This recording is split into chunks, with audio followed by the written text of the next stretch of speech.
Friends, you are welcome to this faculty development program organized by Professor Librarian Yogesh Mate for St. Vincent College of Commerce, Pune. The theme of this FDP is creating, preserving, and disseminating e-contents. We all know actually when this FDP is organized, we are in the lockdown. So of course, precisely we are in unlock one span. And this is all because of COVID-19 or corona virus, which has affected the whole of the world.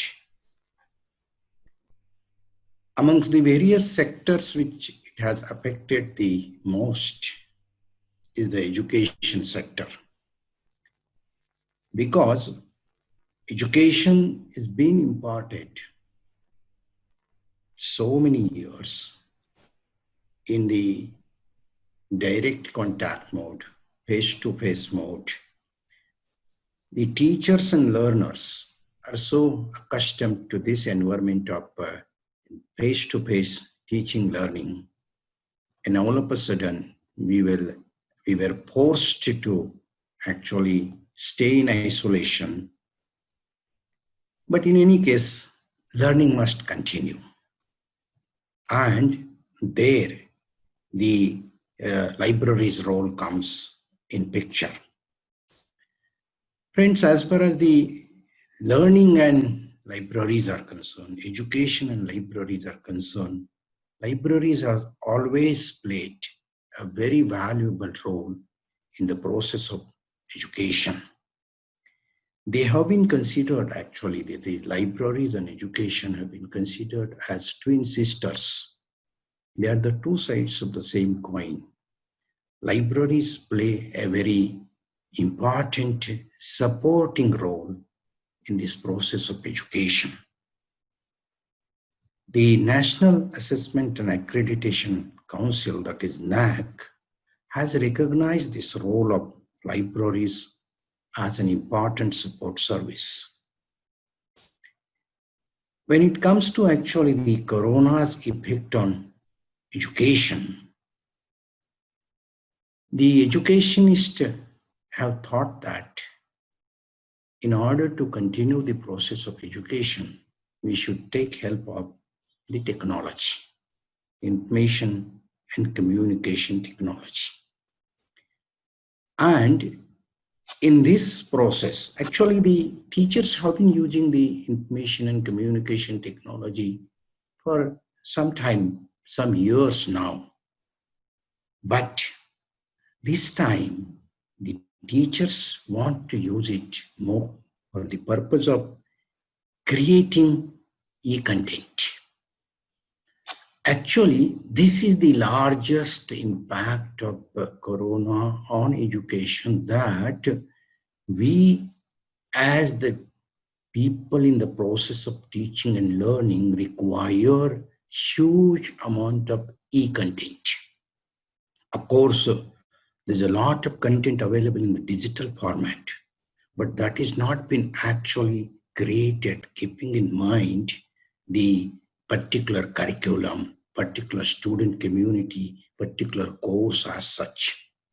And that is why this is the time where the creation of e-content has got a momentum, has got a special attention actually.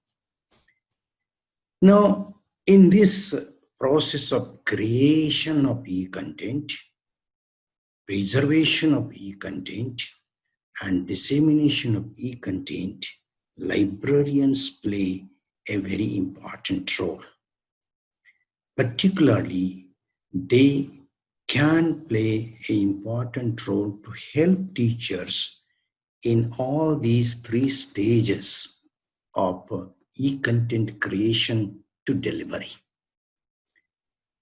And this help, This support librarians provide specifically in 4 different contexts. What are those contexts? Librarians certainly help the teaching community in using the various e-content creation softwares. Friends, we know this is the word of softwares and apps. And so many softwares have been created, each one fulfilling a specific purpose. For example, the software such as board, adaptive, EG generator, and there are of course many of them which are exclusively being created for the purpose of creation of e-content. And I'm so proud actually of the librarians community that they have updated themselves to such an extent that they can assist the teachers in using these softwares effectively to create the content. So this is the one of the role the librarians can play effectively, considering the theme of this FDP, that is the role of librarians in creating and preserving and disseminating the e-content. With that context, actually, here librarians certainly play an important role in helping teachers in identifying the appropriate softwares for creation of e-content, in using those softwares in creation of e-content. Friends, it is not sufficient actually for the purpose of e-learning just to create e-content. But there is much more ahead of that. See, for example, once you actually create the e-content, then you have to actually preserve it in the form of repositories. And for that purpose, there are separate softwares. For example, DSpace, ePrint. These are the softwares which are exclusively useful for the purpose of preserving the e-content, creating institutional repositories, creating repositories of the e-content.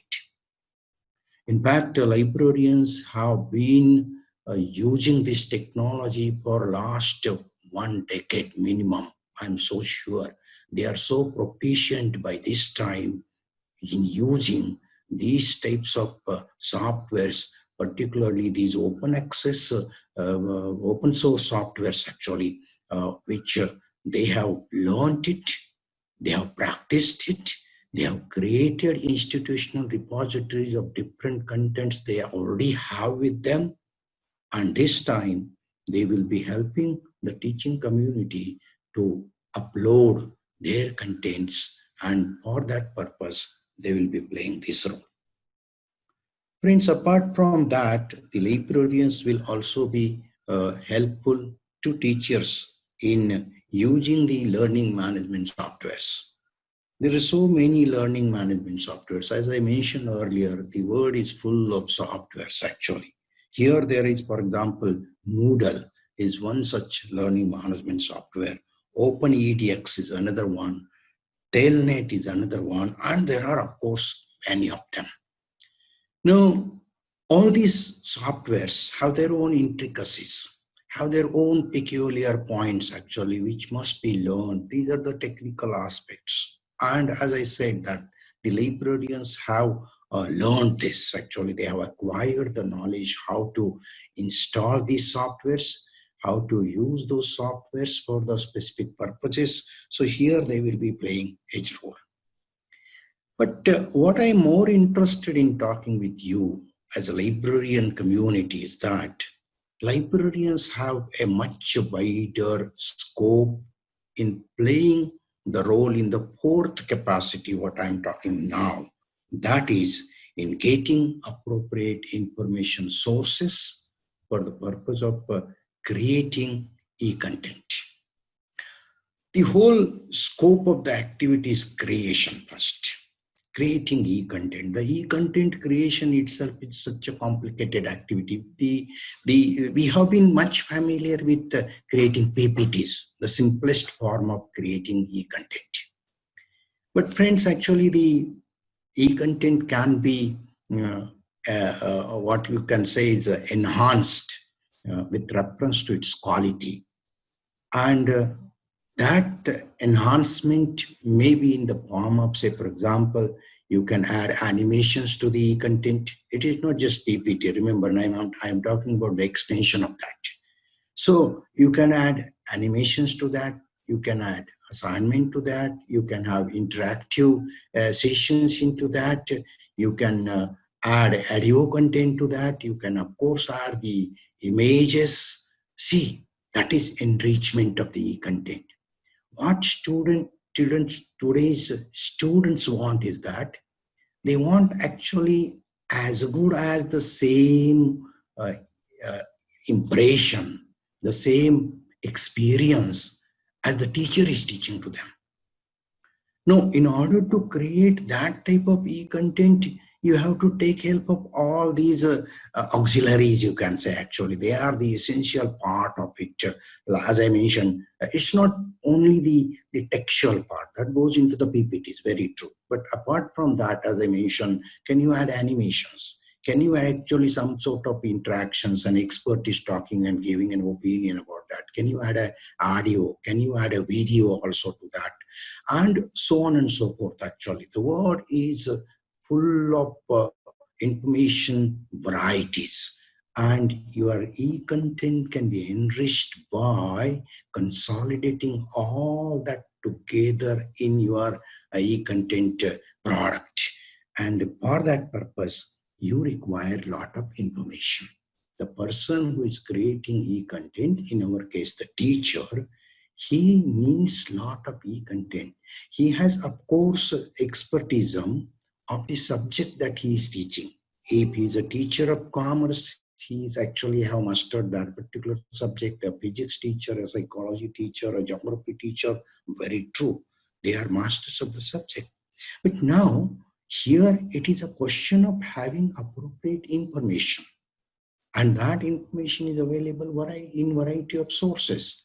And we as librarians are masters of information sources.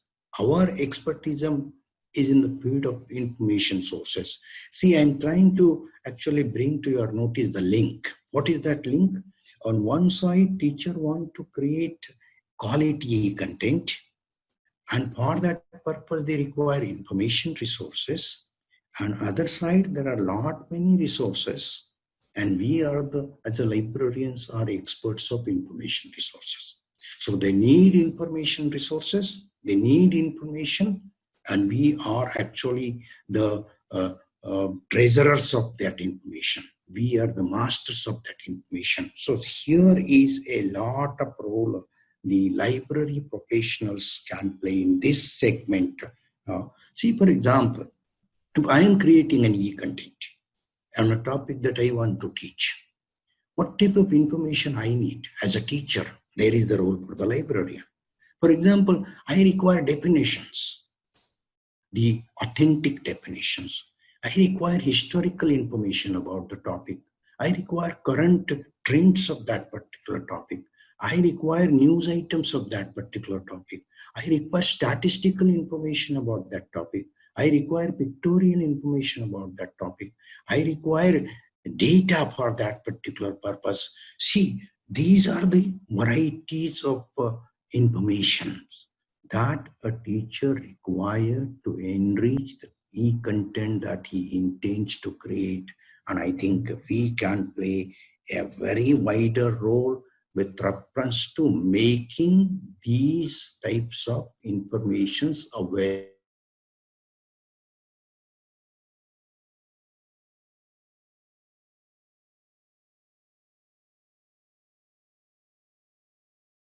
Happen when we are delivering the content. For example, definitions, you will be talking to them, you will be dictating to them, but now actually you have to put it on the record, and the record created has to be absolutely accurate. The name of the author has to be accurate, the title of the book has to be accurate, the wording of the definition has to be accurate.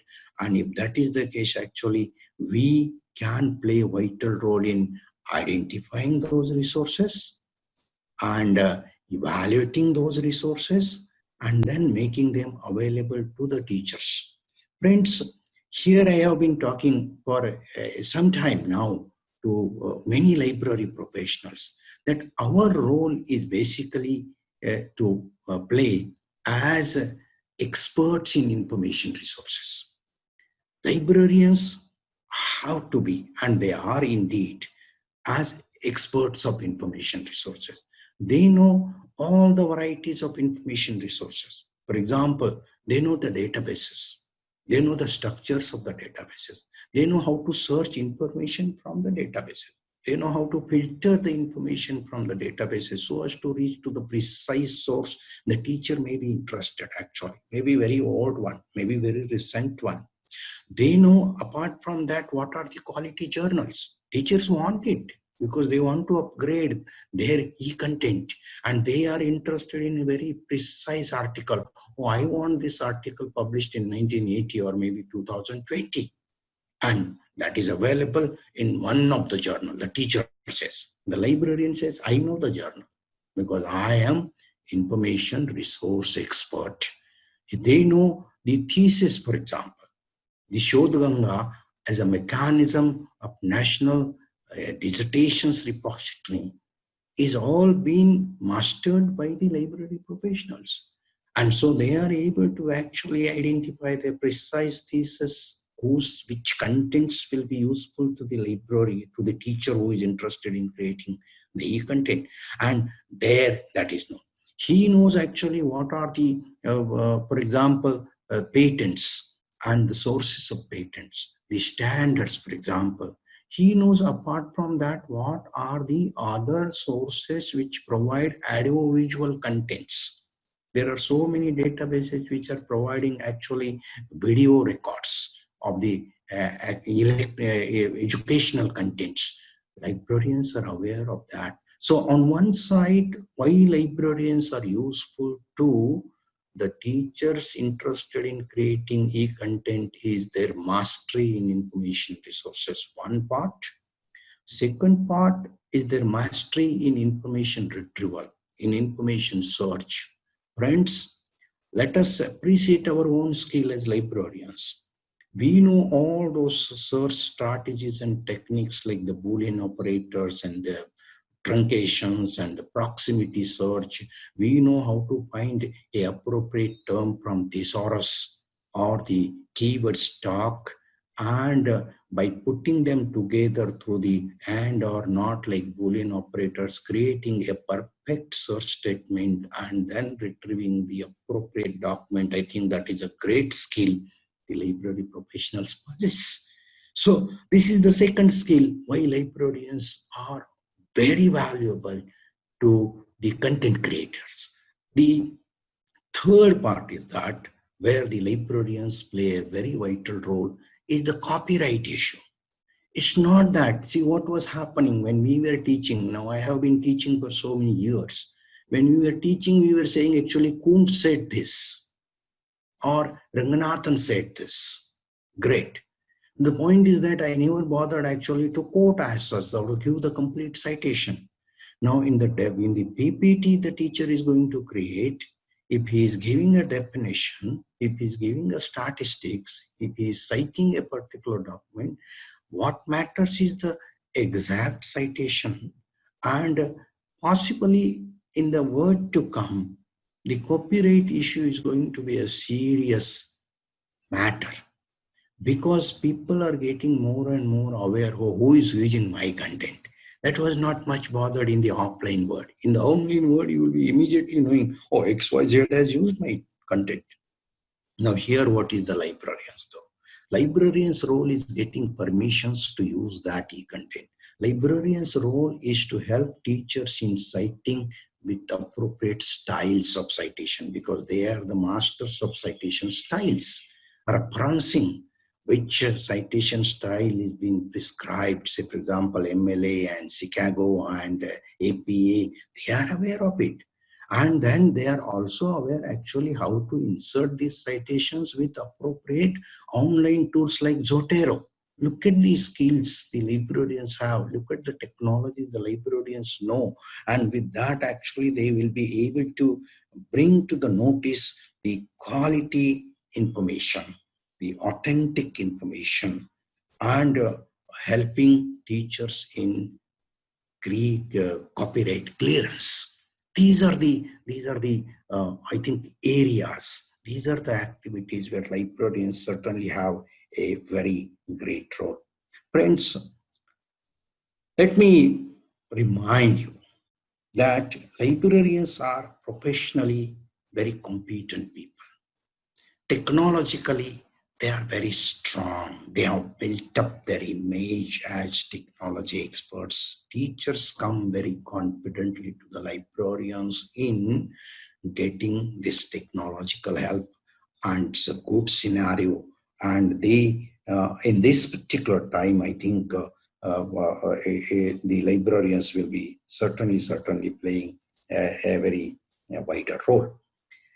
Before I conclude, I would also like to bring to the notice of this audience that in this world where lot of information is produced, what happens? The uh, issue of identifying quality contents comes. And there the librarians are actually aware of the matrices, for example, H-index, impact factor. And with the help of that, they are able to identify actually the highly recognized researchers through the H-index and highly ranked journals through the impact factor. These matrices are actually part of the knowledge stock of the librarians, and through that they are able to provide readers advisory service, reading recommendation services. Friends, this is the word of recommendations, I tell you. Every segment is overloaded with the options. So is the case with the librarians. Each user has got so many options. For example, if I want to create e-content on, say, for example, e-commerce, and if I start finding definitions, I will find hundreds of them, maybe 200s of them. Can here some help will be there actually, where somebody will recommend you, oh sir, you use this particular document, that is the most qualitative one, because that has been probably cited by 200 people, maybe 2,000 people, or maybe 20,000 people. Go to Google Scholar. You come to know each of the documents, how many times it has been cited. Librarians are aware of those. Of course, whether they are the citations in the Google Scholar or they are in the Scopus or Web of Science, wherever it may be. I believe that this capacity of recommending reading or advising reading is going to be so crucial in the world of content creation. Because when you create content, you are simultaneously consolidating content, collecting content, and then putting them together in a systematic order. The first part is collecting itself. And if there will be, instead of actually providing a Hanuman service, okay, you want to create something on e-commerce, these are the 200 books and 5,000 articles and 200 theses and all that, and now you search. That's Hanuman service I have been referring. Now, can you say actually, sir, this one book, 2 articles, 2 theses are more than sufficient for this particular topic to create your e-content? Now, that is what I mean by reading recommendation service. Look, go to Amazon. It says that this is the product recommended to you. What they do? They have actually the softwares at the back ends. They recognize your purchasing behavior. Can we do the same thing? Isn't it that actually we know the user's behavior? Isn't it that we know what content they are actually delivering? The syllabus we know, and on the other side we know the information resources. Can we play there a role of information consultants? Yes, indeed, we can do, friends. This whole topic, what Yogesh Mate has brought forward, that the role of librarians in creating, preserving, and disseminating of information resources is so important from that point of view. And of that, this particular part, which touches the core librarianship. The core librarianship deals with information resources and the librarian's mastery over the information resources. And I'm so sure by going through this faculty development program, we will be learning all those softwares and techniques which help teachers in creating information e-content, in preserving e-content, and in disseminating e-content. I wish you all the best for this FTP, and I thank Yogesh for giving me this opportunity to have an interaction with you people on this occasion. Thank you very much. All the best.